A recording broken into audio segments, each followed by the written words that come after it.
Welcome to our new blog গুচ্ছ রান্নাঘর। 1, 2, 3. কেমন আছেন বন্ধুরা? আসসালামু আলাইকুম। আমি আজকে পটল ভাজি করেছি। এই পটল ভাজি দিয়ে আমরা একটা মজাদার রেসিপি তৈরি করব। আমি এখানে একটি কাঁচের বাটি নিয়েছি। এটাতে আমি সব উপকরণ একে একে রেখে দেব। প্রথমেই দিয়ে দিচ্ছি আদা কুচি এবং রসুন বাটা।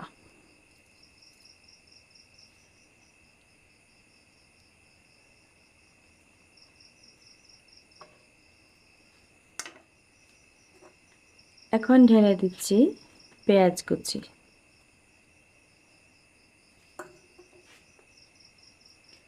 আমি একে একে এগুলোতে সব মশলা অ্যাড করে নেব।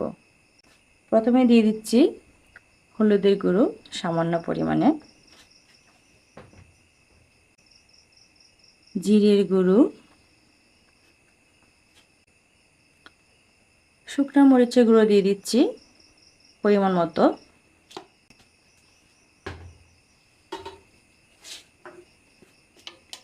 এখন দিয়ে দিব লবণ।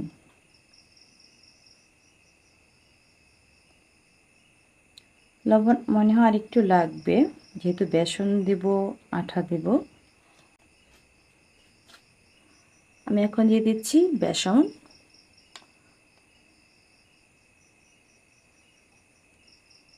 আমি এখানে 4 চামচের মতো নিয়েছি। আটা দিয়ে দিচ্ছি 1 চামচ।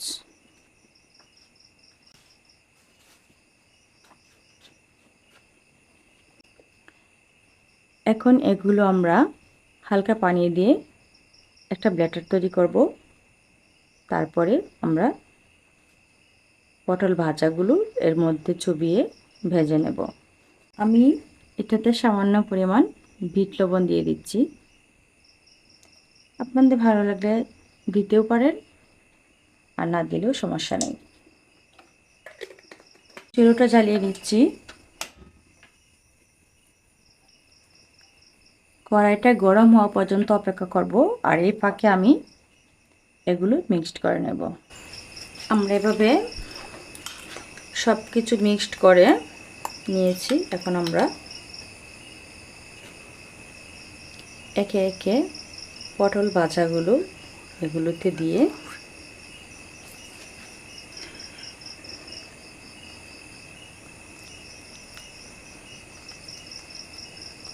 আমি এভাবে সবগুলো এভাবে দিয়ে দিচ্ছি।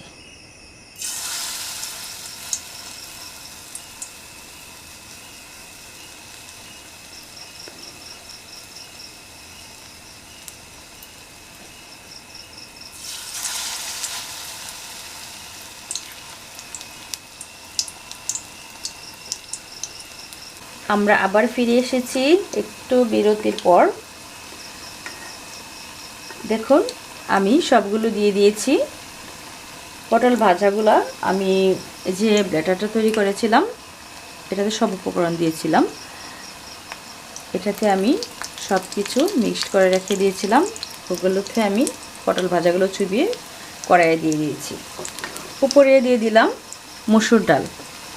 দেখতে ভালো লাগবে এবং খেতে ভালো লাগবে, একটু মচমচে হবে। আমি এগুলোকে উল্টিয়ে দিচ্ছি। একটা পাশ হয়ে এসেছে।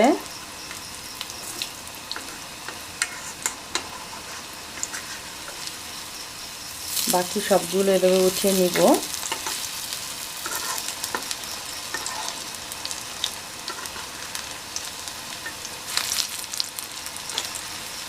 চুলোর আঁচটা একটু কমিয়ে নিব। এক পাশ হয়ে এসেছে, অন্য পাশটা হয়ে গেলে আমি ওগুলো চুলো থেকে নামিয়ে নেব। আমাদের অন্য সাইড মনে হয়ে এসেছে, এই যে উঠিয়ে দিচ্ছি আমি, হয়ে গেছে। এখন আমরা এগুলো চুলো থেকে নামিয়ে নিব। বর্ষাকালে ঠান্ডার দিনে কিছু ভাজা পোড়া খেতে ভালো লাগে, তাই আমি আজকে নতুন রেসিপিটা ট্রাই করলাম। আপনারা ইচ্ছে করলে বাসায় ট্রাই করে দেখবেন, অবশ্যই ভালো লাগবে। আর ভালো লেগেছে কি না অবশ্যই বলবেন। আমি এগুলো উঠিয়ে নিচ্ছি। একে একে।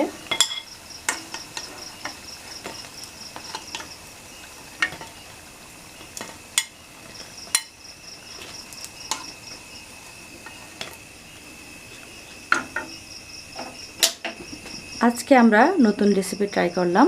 দেখুন দেখতে কেমন হয়েছে। মসুর ডালগুলো যেন ফুটে উঠেছে, মনে হয় কি সুন্দর একটা দেখতে দানা দানা দেখা যাচ্ছে। অনেক দিন পর আমার বন্ধুদের সাথে দেখা করতে এবং কথা বলতে চলে আসলাম। বিভিন্ন কারণে অসুস্থ থাকায় ভিডিও দিতে পারিনি, হয়তো আমাকে অনেকেই ভুলে গেছেন। আর যদি ভিডিও দেখে সাপোর্ট করেন মনে করব মনে আছে।